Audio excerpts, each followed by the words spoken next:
everybody, my name is Erin and today I'm doing my April wrap-up. It's a little bit late, but that's because I've been moving, which is also why we're in a little bit of a different setting. Let's just jump into my wrap-up.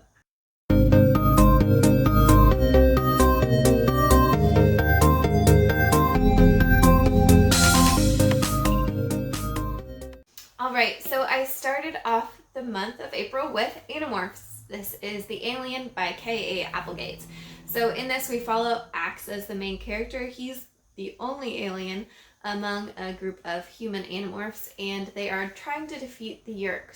He has to decide between his own people and his brother and the group of humans that he's kind of forming a family with.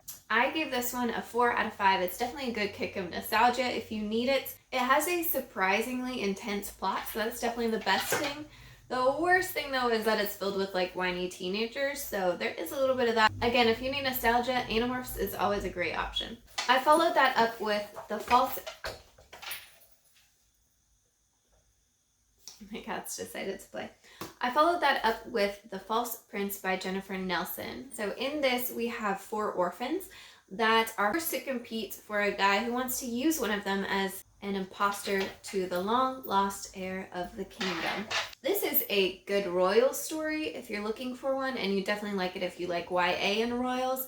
The main thing that bothered me is that the main character was a little bit wishy-washy in his actions and words didn't often line up, but I did end up giving it a 3 out of 5 stars, and I would say it was an enjoyable read. Next up we have Beneath the Sugar Sky. This is book number 3 in the Wayward Children series, and we actually follow the daughter of one of the characters in the first series. She comes from a world of sugar and confection, and she's here to ask for help. My favorite part was 100% the world that they created in this story. It was super fun and light and fluffy, but there was still those dark aspects that you are used to with the Wayward Children series and you look forward to. So it was a very strange but beautiful mix of sugary sweet and dark moments. I really loved this book and I ended up giving it a 4.5.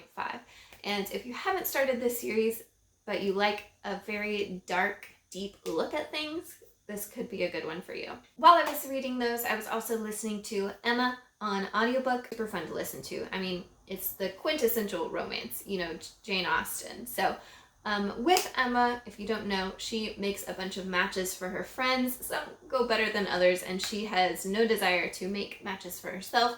But again, this is Jane Austen, so we all know where it's going to end up. I think my only qualm is that there is kind of a weird age gap, which was probably normal for the time. It just hasn't aged as well.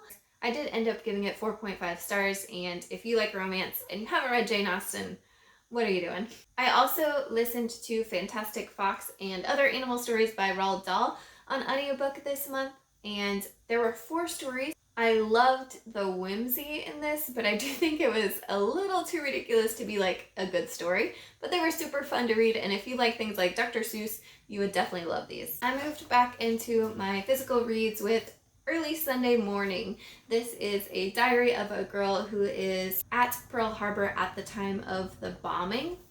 It's an elementary history book, which I think is super important to have just introductions into those conversations. However, I don't know that I would say this was a great book. Most of the book followed her actually moving to Hawaii and living in Pearl Harbor, not so much the actual event itself. Another book off this list that I plan on unhauling is Pigs Might Fly. This follows the runt of a litter named Daggy. He's gonna learn everything he can, from swimming to flying, and he ends up saving the farm.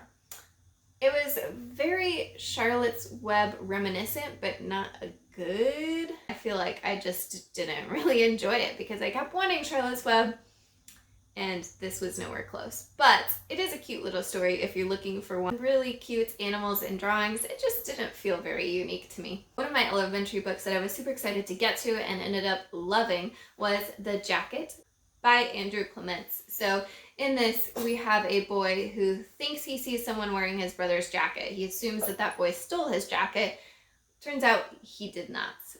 And so he starts to ask about his own prejudices and why he assumed that this jacket was stolen.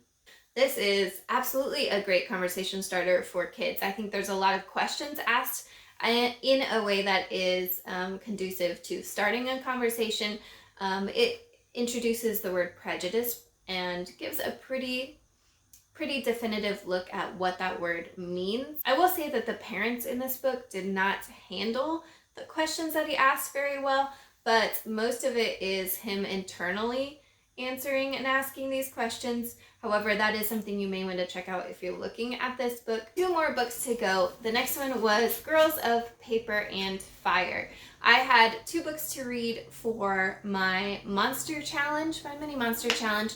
They had to do with elements. So the first one was Beneath the Sugar Sky for air. This was my fire elemental pick. In this book, we have 9 paper girls who are taken to the palace to belong to the king for a year. And a lot of them have other plans. A lot of them have very different backgrounds, and none of them are really sure about how they feel being in this environment. This is a sapphic romance. Despite its darker aspects, I enjoyed reading it. There are trigger warnings and that I would recommend you look into before you start reading it for sure, because there are a lot of different scenes that come with them belonging to the king and what that means to each girl. I thought it was a good story. I have heard that book 2 does not hold up well, so I'm a little bit hesitant because I did enjoy this. Alright, the last book I finished was a chunky book, and that is The Well of Ascension by Brandon Sanderson. This is book 2 in Mistborn Era 1. Woo.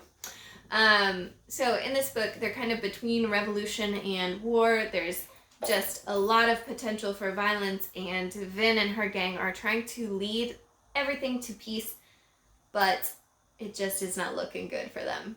This was super fast-paced. The plot twists were well laid out. Everything was great. I ended up giving it a 4.75. The only reason I docked any points at all is because I think there were some characters that I absolutely loved in book 1 that I was a little bit more meh about in book 2. That's just how things go, you know? Characters are supposed to change throughout the books, and I think some of them just didn't change the way I wanted them to. So, those were the books that I read. Let's talk about rewards. Like I said before, I had to read this book and Beneath the Sugar Sky for my elemental mini monster, and if I read both, I get to draw a reward out of my jar. To make it so that I couldn't just read these 2 books right off the bat, I did randomly select an order that I read the books in. That way I had a little bit more of a challenge, because 2 books is not hard for me to get through in a month, most months. But I wanted to make sure that I didn't just read these 2 books and reward myself. I wanted to add some challenge to it. I did finish it in time. I am going to be drawing a reward out of my jar, and I'm pretty excited. Okay, so this is my rewards jar, Another Nightmare Before Christmas. It has everything in here from like water bottles to a notebook to a board game. There are things that I've saved up for but just never really end up buying because something else comes up. Usually they're like smaller things, but some of them are bigger. But let's see, I'm gonna go ahead and draw. All right, my reward for this month is, a new Switch game.